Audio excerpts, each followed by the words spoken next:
ধনী হোক কোটিপতি হোক, একজন গরিব মানুষও যদি একজন কোটিপতিকে খানা খাওয়ায়, বলেন তো ফজিলত আছে না নাই? রাসূলুল্লাহ সাল্লাল্লাহু আলাইহি ওয়াসাল্লামের কাছে একজন লোক আসছে। আসার পরে জিজ্ঞাসা করতেছে, ইয়া রাসূলুল্লাহ আইয়ুল ইসলামি খায়র, ইসলামের মধ্যে সর্বোত্তম আমল কোনটা? নবীজি ছিলেন উম্মতের রূহানি ডাক্তার। এই জন্য একই ধরনের প্রশ্ন যদি বিভিন্ন ব্যক্তি করত, ওই ব্যক্তির অবস্থার আলোকে নবীজি প্রশ্নের জবাব দিতেন। নবীজি এই লোকের এই প্রশ্নের জবাবে বললেন, তুতঈমুত তাআম ওয়া তাকরাউস সালাম আলা মান আরাফতা ওয়া মান লাম তারিফ। তুমি মানুষকে খানা খাওয়াও আর পরিচিত অপরিচিত সবাইকে সালাম দাও। নবীজি বললেন, তুমি মানুষকে খানা খাওয়াও, কোনো স্তর বিন্যাস করেন নাই, ক্লাসিফিকেশন করেন নাই। নবীজি বলছেন মানুষরে খানা খাওয়াও। একজন গরিবও যদি আল্লাহর সন্তুষ্টির জন্য একজন কোটিপতিকে খানা খাওয়ায়, বলেন তো ফজিলত আছে না নাই? সেই জন্য খানা খাওয়ানো সাধারণভাবে ফজিলতের কাজ। যদি সেটা মানুষের কাছ থেকে পাওনার আশায় না হয়, আমাদের সমাজেও খানা খাওয়ানোর প্রচলন আছে, কিন্তু এগুলোর মধ্যে আল্লাহর সন্তুষ্টি উদ্দেশ্য নয়। একটা হলো মানুষকে দেখানো উদ্দেশ্য, আর একটা হইল 200 টাকার খানা খাওয়াইয়া 1000 টাকা পাওয়ার উদ্দেশ্য। আমাদের সমাজে বিবাহ অনুষ্ঠান সহ এই ধরনের অনুষ্ঠানে খানা খাওয়ানোর অন্যতম টার্গেট। চিন্তা করে বিজনেসটা খুব ভালো, 2 লাখ খাটাইলে 5 লাখ নগদে উঠে আসে। দোকানে বাকি যায়, কিন্তু পাবলিক লজ্জার ঠেলায় দাওয়াতের টাকা বাকি রাখে না, নগদেই দেয়। তাহলে এই ব্যবসা খুব ভালো না? হায় হায়, চিন্তা করে দেখেন। অথচ খানা খাওয়াইতে হবে কার জন্য? জোরে বলেন না, কার জন্য? ধনীরে খাওয়ান, গরিবরে খাওয়ান, বিবাহের অনুষ্ঠানে খাওয়ান, আল্লাহর জন্য খাওয়ান। আমাদের দেশে অনেক সময় মানুষ মরে গেলে খানা খাওয়ায়। ওলামায়ে কেরাম কিছু বিষয়ের দিকে খেয়াল কইরা এইটা মানা করে। আফসোস, আমার এমন লোকের ঘটনা জানা আছে, বাপ বাড়িতে পড়ে আছে 5-6 বছর, বাবাকে ওষুধ কিনা দেয় নাই, বাবার চিকিৎসা করায় নাই, শহরে থাকে, বাপকে বাড়িতেও নেয় নাই। ছেলে অনেক টাকাওয়ালা, বাপ মারা গেছে, ছেলে বাড়িতে আসছে। 4 দিন না 40 দিন 10টা গরু জবাই কইরা এলাকার মানুষকে খাওয়াইছে। আমারে বলেন তো, আপনারা কি এই কথা কি মানবেন যে এই ছেলেটা বাবার চিকিৎসা করাইলো না, 10টা গরু জবাই দিয়া বাবার নামে খাওয়াইলো, এই খাওয়ানোর মধ্যে কোনো ফজিলত আছে নাকি? কেন খাওয়াইছে? মানুষরা দেখানোর জন্য, অমকের পোলা মরে গেছে, 10 গরু জবাই দিয়ে আমাদের খাওয়াইছে। আর এগুলাও আমাদের সমাজের কিছু মানুষ আছে, এই খাওয়ানোর 3 দিন আগের থেকে পেট খালি রাখে, দাঁত ধার দেয়, যাই খাইতে হবে না। এই খাবার যদি কেউ খায়, ও রুহানিয়াত দূর হয়ে যাবে অন্তর থেকে। এই ধরনের খানা খাওয়ানোর মধ্যে কোনো ফজিলত নাই। খানা যদি একমাত্র আল্লাহর জন্য খাওয়ানো হয়, এর মধ্যে ফজিলত আছে। এখন থেকে এই জন্য নিয়ত করবেন, বিবাহ দিচ্ছেন পোলারে, আত্মীয় স্বজনকে দাওয়াত দিয়া খাওয়াইবেন, ভালো কথা। কিন্তু দাওয়াত দেওয়ার সময় সাহাবায়ে কেরামের এই আদর্শটা মনে রাখবেন। সাহাবায়ে কেরাম মানুষদেরকে খানা খাওয়াইতো। তারা খানা খাওয়ায়া কি বলতো? তারা বলতো, ইন্নামা নুতঈমুকুম লিওয়াজহিল্লাহ লা নুরিদু মিনকুম জাযাআন ওয়ালা শুকুরা। তারা বলতো, ইন্নামা নুতঈমুকুম লিওয়াজহিল্লাহ, আমরা তোমাদেরকে খানা খাওয়াইছি কার জন্য? আল্লাহর নাম আস্তে কইলে ভাল লাগে। কার জন্য? আরো জোরে বলেন, কার জন্য? আমরা তোমাদেরকে খানা খাওয়াইছি আল্লাহর জন্য। যেহেতু আল্লাহর জন্য খাওয়াইলাম, এই খানার প্রতিদান তোমাদের কাছে চাই না। লা নুরিদু মিনকুম জাযা, আমরা তোমাদের কাছে কোনো প্রতিদান চাই না। প্রতিদান তো বহুদূর, বিনিময় তো বহুদূর। ওয়ালা শুকুরা, খানা খাওয়ার পরে আমারে থ্যাংক ইউ দাও, ধন্যবাদ দাও, এটাও চাই না। খানা খাইছো আলহামদুলিল্লাহ কও, কিন্তু আমাকে ধন্যবাদও দেওয়া লাগবে না, তোমাদের কাছে কৃতজ্ঞতাও আশা করি না, কারণ খানা খাওয়াইছি আল্লাহর জন্য। এই খানা খাওয়ানোর প্রতিদান যিনি দিবেন তিনি কে? সেই জন্য সাধারণভাবে যারাই খানা খাওয়ান ফজিলত আছে যদি আল্লাহর জন্য হয়। আবার খানা খাওয়ানোটা কখনো কখনো শুধু কর্মের মধ্যে সীমাবদ্ধ থাকে তা নয়, এটা ঈমানের সাথে সম্পৃক্ত হয়ে যায়। এক হাদিসের মধ্যে নবীজি বলেন, আল্লাহ রাসূল সাল্লাল্লাহু আলাইহি ওয়াসাল্লাম বলেন, ওই ব্যক্তি মুমিন নয় যে নিজে পেট পুইরা খায় আর তার পাশে তার প্রতিবেশী অভুক্ত থাকে। নবীজি বলেন সে ঈমানদার নয়। এই জন্য প্রতিবেশী অভুক্ত যে তাকে খাওয়ানো এটা হলো ঈমানি দায়িত্ব। তাহলে খানা খাওয়ানো কিছু সময় সাধারণ আমল, আল্লাহর জন্য খাওয়াইলে ফজিলত, আর কিছু কিছু সময় এই খানা খাওয়ানোটা ঈমানি আমল। যদি প্রতিবেশী অভুক্ত থাকে তাকে খাওয়ানো শুধু ভালো কাজ তা নয়, বরং এই খানা খাওয়ানোটা ঈমানের সাথে সম্পৃক্ত বিষয়। আর যদি মিসকিন অসহায় প্রতিবেশী হয়, মিসকিন দরিদ্র হয়, বলেন খানা খাওয়াইলে ফজিলত কম হবে না বেশি হবে? এই জন্য যারা খানা খাওয়ায় আল্লাহর জন্য তাদের রিজিকের মধ্যে সংকীর্ণতা আসে না, আল্লাহ তাআলা প্রশস্ত করে দেয়। সেজন্য আল্লাহ বলেন তোমাদের রিজিক সংকীর্ণতার প্রথম কারণ হইল লা তুকরিমুনাল ইয়াতীম, তোমরা ইয়াতীমদের সম্মান করো না।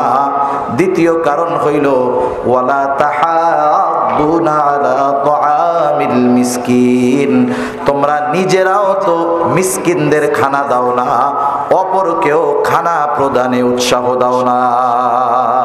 সেজন্য নিজে মিসকিনদের খাওয়াবো, অপরকে উৎসাহ দিব। দোকানে বসছি, গরিব মানুষ এসে কিছু খাইতে চাইতেছে, গ্রামের ভিক্ষুক দরিদ্র মানুষ, এদেরকে তো চেনা জানাবো। শহরে নাইলে চিটিং বাজার বাটপার আছে, হাত ব্যাগা কইরা গাড়ির মধ্যে উঠা গাড়ির থেকে নামলেই ও ফিটফাট। কিন্তু শহরে তো চেনা যায় যে এই লোকটা গরিব দরিদ্র, নিজের কাছে নাই, বন্ধুরে বলেন যে 10টা টাকা ধার দাও, আর নাইলে তুমি তার একটা পাউরুটি কিনা দাও। আপনি এতটুকু বলার কারণে, উৎসাহ দেওয়ার কারণে, সে খাওয়াইলো কিনা উৎসাহ দেওয়ার কারণে সওয়াবের মালিক আপনি আমিও হয়ে যাব, ঠিক কিনা বলেন? 3 নাম্বার রিজিক সংকীর্ণতার কারণ ওয়াতাকুলুনাত তুরাসা আকলাল লাম্মা, আল্লাহ তাআলা বলেন তোমরা ওয়ারিসি সম্পদ সব একা ভক্ষণ করে খেয়ে ফেলো। ওয়ারিসি সম্পদ, আমাদের দেশে অনেক মানুষ আছে বোনদের হক নষ্ট করে, ভাইদের হক নষ্ট করে, ফুফুদের হক নষ্ট করে।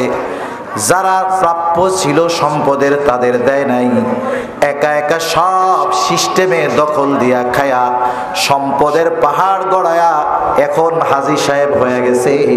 এমন আল্লাহর বান্দা, বান্দার হক নষ্টকারী হাজী সাহেব দুনিয়ায় আছে না? না, মনে রাখবেন বান্দার হক এটা বড় জটিল জিনিস। কিয়ামতের দিন আল্লাহর হক আল্লাহ চাইলে মাফ করে দিতে পারে, বান্দার হক আল্লাহ তাআলা মাফ করবে না, এটা সবচেয়ে জটিল জিনিস। অনেক ভাই আছে বোনদের হক নষ্ট করে। বাবা মারা গেছে, মনে করেন 2 ভাই বা 1 ভাই 2 বোন। বাবা মারা যাওয়ার পরে বড় ভাইয়ের উপরে কিছু দায়িত্ব আছে, দায়িত্বগুলো সে পালন করবে। কি করবে? বাপ মারা গেছে, বাবার কাফন দাফনের ব্যবস্থা করবে। বাবা যদি ঋণ থাকে ঋণগুলাকে সে পরিশোধ করবে, বাবার সম্পদ থেকেই করবে। বাবার যদি সম্পদ না থাকে সন্তান নিজের সম্পদ থেকে ঋণগুলো পরিশোধ করবে। এখন হয়তো কেউ বলতে পারে বাবার ঋণ আমি কেন শোধ করব? প্রশ্ন আসে কি আসে না? আপনাদের এইসব ওয়াজ দরকার নাই তো? কথা কর না কেন? নাকি গান শুনতে ভালো লাগবে? গজল শোনাবো? কি অবস্থা দুনিয়ার? টাকা পয়সা খরচ করে হুজুরাই না ওয়াজ শুনে আপনারা যদি নিজের দুনিয়াবি কল্যাণ, আখিরাতের মুক্তির কিছু পথ না পান, এগুলো যদি ভালো না লাগে তাহলে তো অবস্থা কিন্তু ভালো না, মনে রাখেন।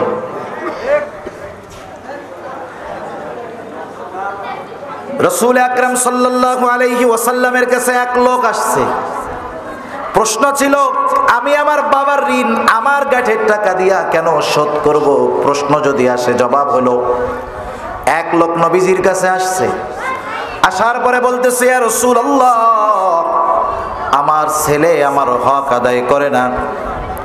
নবীজি বললেন, এইবার ছেলেটারে তুমি, একটা ছেলে আইসা নবীর কাছে অভিযোগ দায়ের করতেছে, ইয়া রাসূলুল্লাহ, আমার বাবা আমার সম্পদ যেখানে মন চায় ব্যয় করে। আল্লাহর রাসূল এবার বললেন, আগামীকাল তুমি তোমার বাবাকে নিয়ে আমার কাছে আসবা। এবার ছেলেটা বাবাকে নিয়ে নবীজির কাছে গেল। এবার নবীজি জিজ্ঞাসা করতেছে, কি ব্যাপার, তুমি তোমার ছেলের সম্পদ যেখানে মন চায় সেখানে ব্যয় করো, কি করো?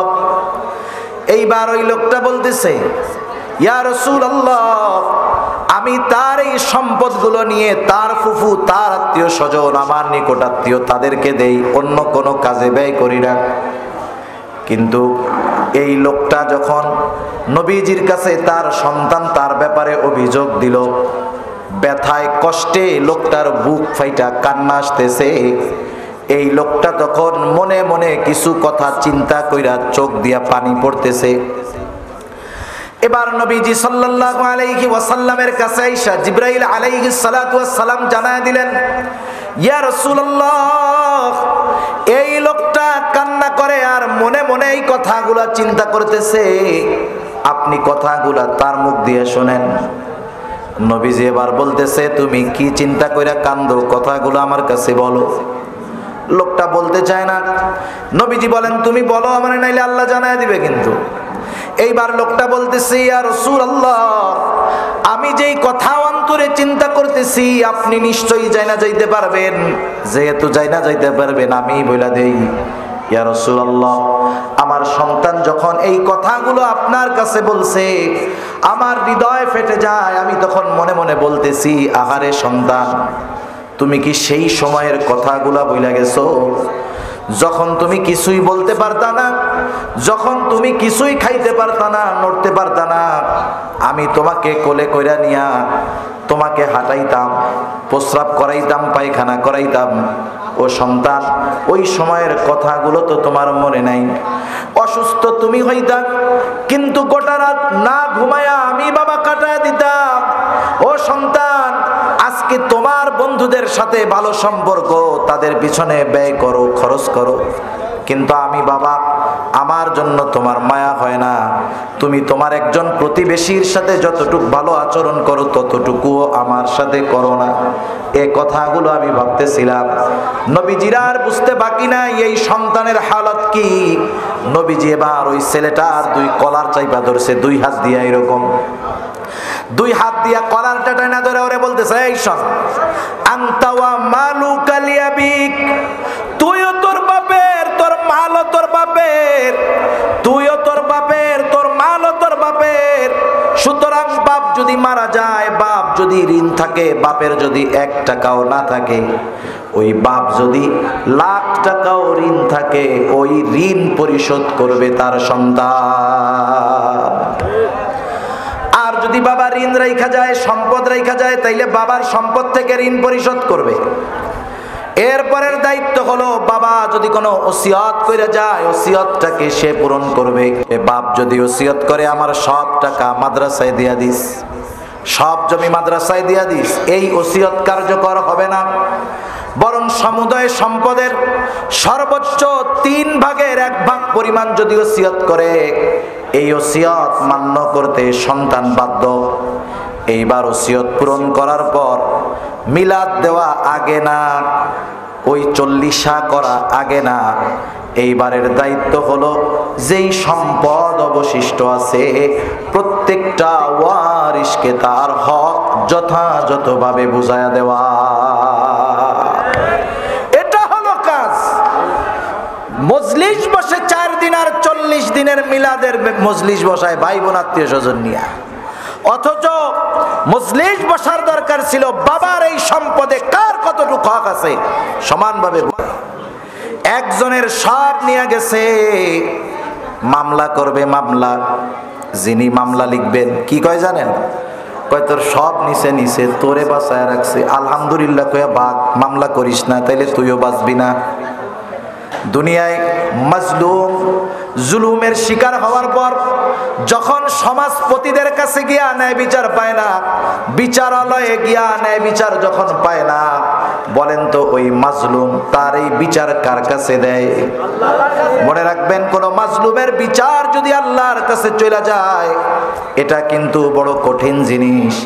এজন্য নবীজি বলেন, তোমরা মাজলুমের বদদোয়াকে ভয় করো, কারণ তার মাঝে আর আল্লাহর মাঝে কোনো পর্দা নাই। এই মাজলুম দোয়া করার সাথে সাথে কবুল করে কে? দুনিয়ার মাজলুম যারা, আমরা আপনারা অনেকে হয়তো আছেন, আমরা যারা দুনিয়ায় ন্যায় বিচার পাই নাই, যারা ন্যায় বিচার পায় নাই, তারাও সেই দিন ন্যায় বিচার পাবেন। এইবার আল্লাহ তাআলার কাছে এসে বিচার দিবে, আল্লাহ যেই লোকটা পাহাড় পরিমাণ নেক নিয়ে জান্নাতে যাওয়ার জন্য অপেক্ষমান, ওকে জান্নাতে যাওয়ার অনুমতি দেওয়ার পূর্বে ওর ব্যাপারে আপনার কাছে আমার কিছু অভিযোগ আছে। এইবার লোকটা হয়তো বলবে, আল্লাহ দুনিয়ায় আমার সম্পদ জোর করে নিছে, আমার লোকবল ছিল না, ধনবল ছিল না, ন্যায় বিচার পাই নাই, আল্লাহ আজকে কি ন্যায় বিচার পাবো না? এবার আল্লাহ তাআলা বলবে, অবশ্যই ন্যায় বিচার পাইবা। দেখবেন দুনিয়ার যারা বড় বড় গডফাদার, ধরা খায় ছোট একটা নিয়া, যখন একটা বাইর হয় একের পর এক অপরাধ বের হতে থাকে। যখন একজন ন্যায় বিচার পায়, বারবার এবার অনেকে গিয়া তার বিরুদ্ধে অভিযোগ দায়ের করে। হাসরের ময়দানে যখন দেখবে ওই লোকটা তো আল্লাহ তাআলার কাছে ন্যায় বিচার পেয়ে গেল, ওই জালেম তো আমার উপরেও জুলুম করেছিল, এবার সে গিয়া আল্লাহ তাআলার কাছে তার ব্যাপারে অভিযোগ দায়ের করবে। একের পর এক অভিযোগের পাহাড় তার বিরুদ্ধে দাঁড়ায় যাবে। আল্লাহ তাআলা জিজ্ঞাসা করবে, তারা তোমার ব্যাপারে যে অভিযোগ দায়ের করছে এটা কি মিথ্যা নাকি? বলে না, আল্লাহ সত্য। কারণ কিয়ামতের দিন মিথ্যা বলার কোনো উপায় নাই। দুনিয়ায় যেমন আদালতের পাশে 200 টাকা দিয়ে সাক্ষী কিনতে পাওয়া যায়, কিয়ামতের দিন আল্লাহর কসম ওই রকম সাক্ষী থাকবে না, বরং তার নিজের জবানটা পর্যন্ত তার কর্মের ব্যাপারে সাক্ষ্য দিবে। তার চোখ, তার হাত, তার কর্মের ব্যাপারে সাক্ষ্য দিবে, মিথ্যা বলার উপায় নাই। এইবারও বলবে, আল্লাহ তাদের অভিযোগ সত্য, তাহলে তুমি যাদের হক দুনিয়ায় নষ্ট করছো তাদের হক গুলো আদায় করে দাও। লোকটা বলবে, আল্লাহ এ তো দুনিয়া না, দুনিয়া না, দুনিয়া যদি হইতো 1 শতক জমি নিয়েছি 10 শতক দিয়ে দিতাম, এখন জমি পামু কোথায়? এইবার বাদী বলবে, আল্লাহ এটা তো দুনিয়া না, দুনিয়ায় আমার সম্পদ ছিল, ওর দরকার ছিল, অন্যায়ভাবে আমার সম্পদ দখল দিয়েছে। এই জগতে তো জমির কোনো কারবারি নাই, আজকে আমার যা দরকার সেটা ওর কাছে আছে, আমার এই জমির হকটা ওর নেকি দিয়া আল্লাহ আপনি আদায় করে দেন। এইবার সে একের পর এক তার নেকি দিয়া মানুষের হক আদায় করবে। পাহাড় পরিমাণ নেকের মালিক মানুষের হক না আদায় করতে করতে সব নেকি শেষ। এবার বলবে, আল্লাহ আমার তো আর কোনো নেকি নাই, 15 বার হজ করছিলাম তার নেকিও শেষ, 30 বার ওমরা করছিলাম তারটা শেষ, আর একজনেরটা মাইরা দিনই কাজে ব্যয় করছিলাম, সব শেষ। অভিযোগকারীরা বলবে, আল্লাহ ওর নেকি নাই তাতে অসুবিধা নাই, আমাদের কাঁধে তো গোনার ঋণ, গোনার বোঝা, ও আমাদের গোনাগুলো নিয়ে আমাদেরকে আমাদের এই হকটা আদায় করে দিই। নবীজি বলেন, বাকি হকদারের গোনাগুলা নিয়া এইবার সে পাহাড় পরিমাণ গোনার মালিক হয়ে যাবে। নবীজি বলেন, এই লোকটার নামাজের অভাব ছিল না, রোজার অভাব ছিল না, সাদকার অভাব ছিল না, ভালো কাজের অভাব ছিল না, নফল ইবাদতের অভাব ছিল না, শুধুমাত্র বান্দার হক নষ্ট করত। এই কারণে এই লোকটা কিয়ামতের দিন সবচাইতে নিঃস্ব লোক হয়ে যাবে। এজন্য আমি ছাড় দেওয়ায় অভ্যস্ত হব। আমরা গ্রাম অঞ্চল, শহর অঞ্চলে দেখি এরকম 1 ইঞ্চি জমি ছাড়তে চায় না। বুড়া মানুষ খুনখুনা হয়ে গেছে, লাঠি দিয়ে চলতে পারে না, ওই লোক 1% কি 1 ইঞ্চি জমি ছাড়তে রাজি নাই। দুনিয়া একটু ছাড় দেন, আখেরাতে আল্লাহ ছাড় দিয়া দিবে। ঠিক কিনা বলেন? দুনিয়ায় যদি এতটুক খান, আখেরাতে ধরা খাইলে অবস্থা টাইট হয়ে যাবে।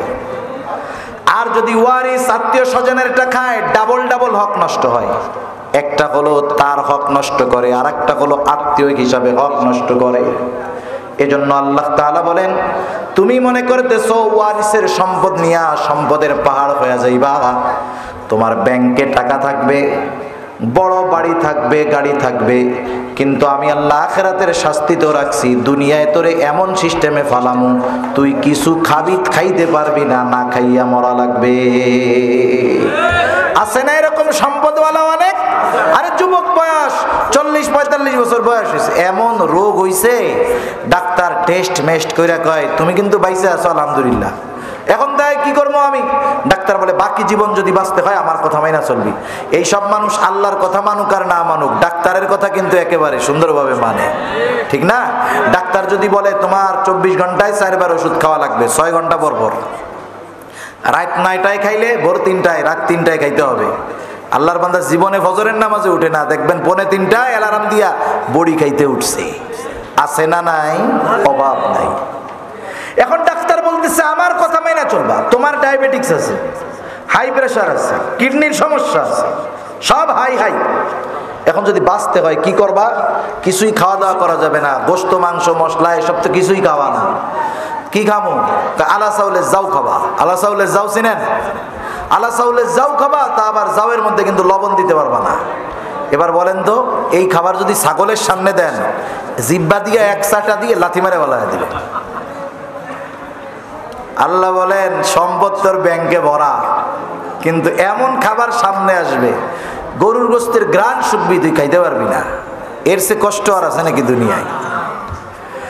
তাহলে চিন্তা করে দেখেন, যারা এরকম বান্দার হক নষ্ট করে সম্পদের পাহাড় বানায়, ওরা মনে করতেছে আমি কত কিছু বানায় ফেলতেছি, কিন্তু আখেরাত শেষ করে দিচ্ছে। রিজিক প্রশস্ত ছিল, সংকীর্ণ করে ফেলতেছে। এজন্য আল্লাহ তাআলা বলেন ওয়াতাকুলুনাত তুরাসা আকলাল লাম্মা, তোমাদের রিজিক সংকীর্ণতার অন্যতম একটা কারণ হলো যে তুমি ওয়ারিসি সম্পদ সব খেয়ে ফেলো। 4 নম্বর কারণ ওয়াতুহিব্বুনাল মালা হুব্বান জাম্মা, অতিরিক্ত মালের মোহাব্বত, মাল উপার্জন করতে করতে এমন ব্যস্ত তুমি খাওয়ারই টাইম পাও না। মাঝে মধ্যে দেখবেন অনেক বুড়া মানুষ সাক্ষাৎকার দেয়, বলে আমার বয়স 85 বছর, এখনো আমি 12 ঘন্টা ডিউটি করি। সে তার উপার্জনের পিছনে ব্যয় করতেছে হায়াত, নেক কাজের পিছনে করে নাই, সে কিন্তু খাইতে পারে না। কয়দিন পরে মরলে সব ওর পোলাপান উড়ায় ফেলবে। ঠিক কিনা বলে? এটা একটা হতে পারে, আর একটা হতে পারে উপরের যে অপরাধগুলো, দুনিয়ার সব অপরাধ অন্যায় মানুষ দুনিয়ার মহব্বতে করে। যে সুদ খায় আখেরাতের জন্য নাকি দুনিয়ার মহব্বতে? আরে জোরে বলেন না, কিসের মহব্বতে? যে ঘুষ খায় দুনিয়ার মহব্বতে না আখেরাতের মহব্বতে? যারা মারামারি কইরা মানুষকে মেরে ফেলে, অন্যায় ভাবে মামলা দিয়া মানুষদেরকে জেলের মধ্যে বইরা রাখে, আখেরাতের জন্য নাকি দুনিয়ার জন্যে? মূল কথা, মূল উসুল হইল, প্রত্যেকটা গুনাহ নিয়ে যদি আপনি চিন্তা করেন, আল্লাহর কসম প্রত্যেকটা গুনাহর পিছনে কিছু না পাওয়া যাক, যেই জিনিসটা পাওয়া যাবে সেটা হলো দুনিয়ার মহব্বত। এজন্য আল্লাহ তাআলা কেমন যেন জানায় দেন, তুমি দুনিয়ার মহব্বতে এতটা গাফেল হয়েছো, সব কিছু ক্ষতিগ্রস্ত হয়ে যাচ্ছে, টের পাও না। এজন্য নবীও বলেন হুব্বুদ দুনিয়া রাসু কুল্লি খাতিআ, দুনিয়ার মহব্বত সকল গুনাহের মূল। দুনিয়ায় চলার জন্য যতটুকু দরকার উপার্জন করতে আল্লাহ মানা করেন নাই। দিনকে ঠিক রাইখা কেউ যদি দুনিয়া কামাই করে, হালাল পথে কোটিপতি হয়, সম্পদের যাকাত দেয়, ভালো কাজে ব্যয় করে, মানা নাই। তবে দিনকে বাদ দিয়া দুনিয়া যে উপার্জন করছে সে আসলে কিছুই পায় নাই, কারণ সে আখেরাতে যাবে খালি হাতে। দুনিয়ার কষ্ট তো থাকবেই। আল্লাহ তাআলা সেজন্য বলেন যে তোমরা ইয়েতিমের হক আদায় করো, মিসকিনদের খানা দাও, ওয়ারিসদের হক যথাযথভাবে আদায় করো, আল্লাহর মহব্বত অন্তরে ঢুকাও, দুনিয়ার মহব্বত বাইর করো, রিজিক প্রশস্ত হয়ে যাবে। আর যদি ওই কাজগুলো ব্যতিক্রম করো, ইয়েতিমের হক নষ্ট করো, মিসকিনদের খানা দাও না, ওয়ারিসি সম্পদ সহ মানুষের হক খায়া ফেলো, দুনিয়ার মহব্বতে লিপ্ত হয়ে যাও, আল্লাহ তাআলা জানায় দেন রিজিক সংকীর্ণ হয়ে যাবে। সেজন্য আমরা চাই আমাদের রিজিক প্রশস্ত হোক। কারা কারা চাই? নারায়ে তাকবীর, নারায়ে তাকবীর। মাশাআল্লাহ, হাত নামাই। তাহলে ইয়েতিমদের হক আদায় করব, বলেন ইনশাআল্লাহ, জোরে ইনশাআল্লাহ। মাদ্রাসার ইয়েতিম যাবে, আমরা আদর করব, মাথায় হাত বুলায় দেব। নবীজি দিল নরম হয়ে যাবে, নবীজি জানায় দিয়েছেন। মিসকিন অসহায় আছে, যা আছে তাই খাওয়াবো। ওয়ারিস যারা আছে সম্পদ বুঝাইয়া দিব, দিয়ে দেওয়ার পরে আচরণ আবার ওই রকম করব না, সব তো নিয়েই গেছো আইসুকা, এরকম করবেন। বরং থাকতে যত মহব্বত করতেন, দেওয়ার পরে আরো বেশি মহব্বত করবেন।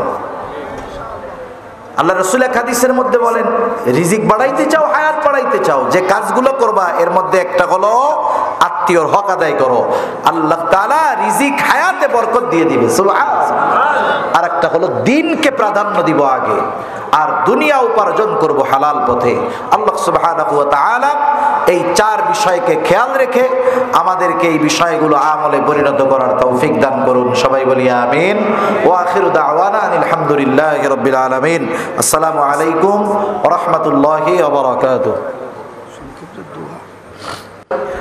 اللهم صل على محمد وعلى آل محمد كما صليت على إبراهيم وعلى آل إبراهيم إنك حميد مجيد. اللهم بارك على محمد وعلى آل محمد كما باركت على إبراهيم وعلى آل إبراهيم إنك حميد مجيد. কথাগুলো মনে থাকবে তো ইনশাআল্লাহ?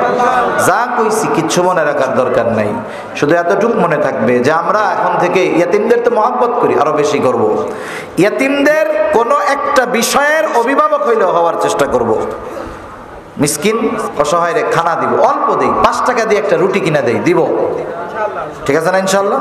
আর একটা বিষয়, যখন ফিরাইয়া দিব নাই কাছে, উত্তম কথার দ্বারা ফিরাইয়া দিব। নবী বলেন উত্তম কথাও সাদকা। সাথে সাথে ওয়ারিসদের সম্পদ দিয়ে দিব। বোনরা যদি সম্পদ নিয়ে থাকে, এতকাল যদি খারাপ আচরণ করে থাকি, এখনই গিয়া নগদে কাজ করব, দাওয়াত দিব যে আসো। সাথে সাথে দিনকে সর্বাবস্থায় প্রাধান্য দিব। আল্লাহ তৌফিক দান করুন। আলহামদুলিল্লাহি রাব্বিল আলামিন ওয়াল আকিবাতু লিল মুত্তাকিন ওয়াসসালাতু ওয়াসসালামু আলা খাইরি খালকিহি মুহাম্মাদিন ওয়া আলা আলিহি ওয়া আসহাবিহি আজমাইন। ربنا ظلمنا أنفسنا وإن لم تغفر لنا وترحمنا لنكونن من الخاسرين. ربنا آتنا في الدنيا حسنة وفي الآخرة حسنة وقنا عذاب النار. ربنا لا تزغ قلوبنا بعد إذ هديتنا وهب لنا من لدنك رحمة إنك أنت الوهاب. ওগো দয়াময় আল্লাহ, গভীর রাত পর্যন্ত দ্বীনি আলোচনা করার পর গুনাহ মাখা হাত আমরা তুলে ধরেছি। আল্লাহ, আয় আল্লাহ, রাত যত গভীর হয় দুনিয়ার মানুষের দরজাগুলো বন্ধ হয়ে যায়, আর রাত যত গভীর হয় আপনার রহমতের দুয়ার তত উন্মোচিত হয়। আল্লাহ, আল্লাহ, আমরা গুনাহগার, আপনি গফফার, আমরা গুনাহ করতে ভালোবাসি। আল্লাহ, আপনি ক্ষমা করতে ভালোবাসেন। আল্লাহ, আমরা যে যেখান থেকে হাত উঁচু করেছি, আল্লাহ, আপনি আপনার গফুর গফফার রহিম রহমান নামের উসিলায় প্রত্যেকের বিগত জীবনের সকল প্রকার গুনাহগুলো আল্লাহ আপনি মাফ করে দেন। আল্লাহ আমাদের আত্মীয় স্বজন যারা বেঁচে আছে মাফ করে দেন, যারা দুনিয়া ছেড়ে চলে গেছে তাদের মাফ করে কবরগুলো আপনি জান্নাতের টুকরো বানিয়ে দেন। আল্লাহ খাস করে এই মাদ্রাসা আপনি কবুলের মঞ্জুর করে নেন। মাদ্রাসার জমিদাতা হক সাহেব দুনিয়া থেকে চলে গেছে, ওনারে মাফ করে দেন। খাস করে মাদ্রাসার ওস্তাদ, ছাত্র, পরিচালক, মুহতামিম, আল্লাহ পরিচালনা পর্ষদে যারা আছে সকলকে আপনি কবুলের মঞ্জুর করে নেন। মাদ্রাসাকে মোহাব্বত কইরা যারা অর্থ দিয়ে, শ্রম দিয়ে, সময় দিয়ে, সৎ পরামর্শ দিয়ে বিভিন্নভাবে সহযোগিতা করে আল্লাহ প্রত্যেকের ছোট বড় সকল প্রকার সাহায্য সহযোগিতা আপনি কবুলের মঞ্জুর করে নেন।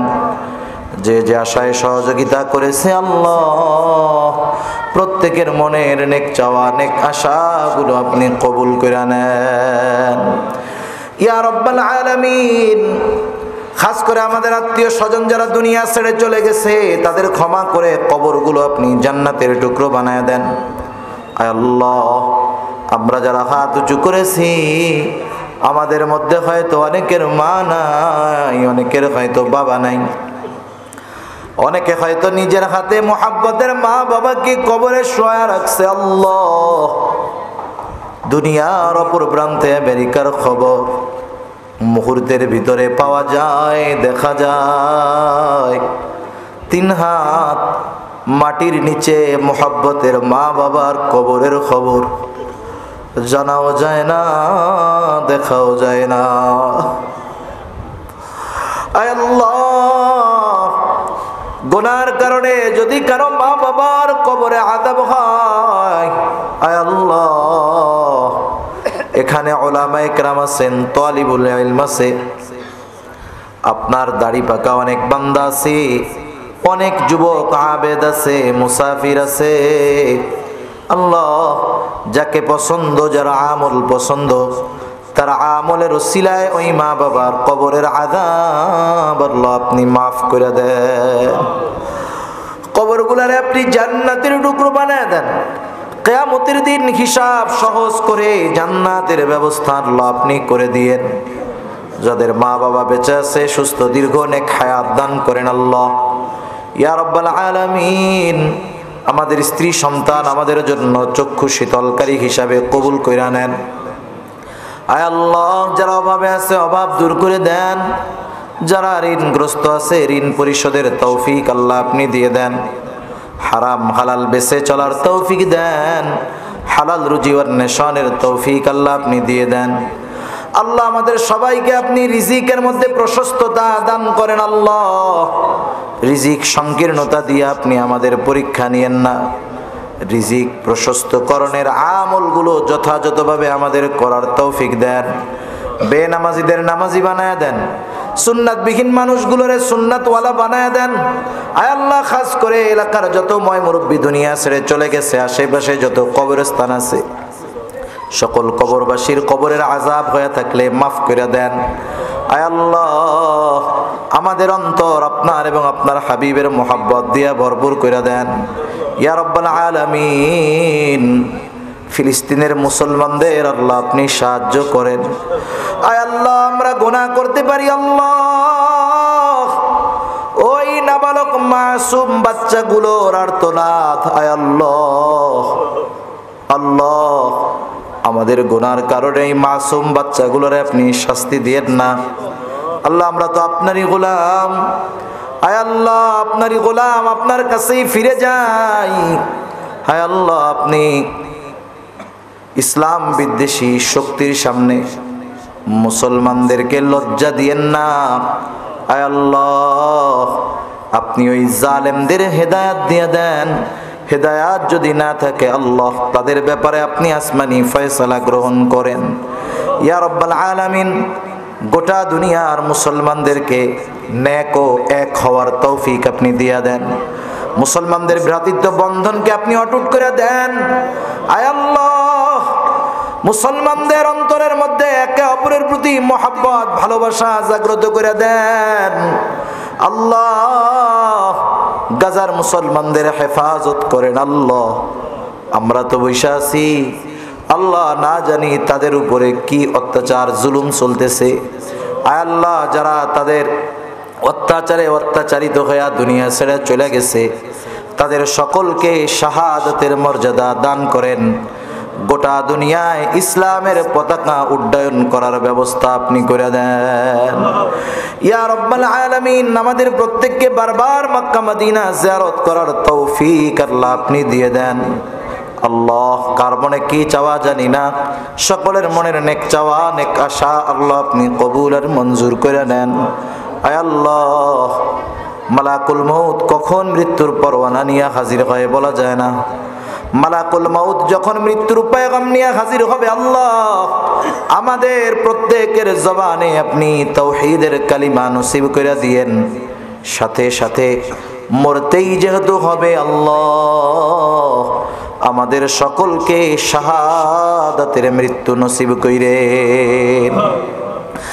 اللهم ارزقنا شهادة في سبيلك واجعل موتي ببلد رسولك اللهم إنا نعوذ بك من الهم والحزن والعجز والكسل والجبن والبخل وضلع الدين وغلبة الرجال رب اجعلني مقيم الصلاة ومن ذريتي ربنا وتقبل دعاء ربنا اغفر لي ولوالدي وللمؤمنين يوم يقوم الحساب ربنا هب لنا من أزواجنا وذرياتنا قرة أعين وجعلنا للمتقين إماما رب ارحمهما كما ربياني صغيرا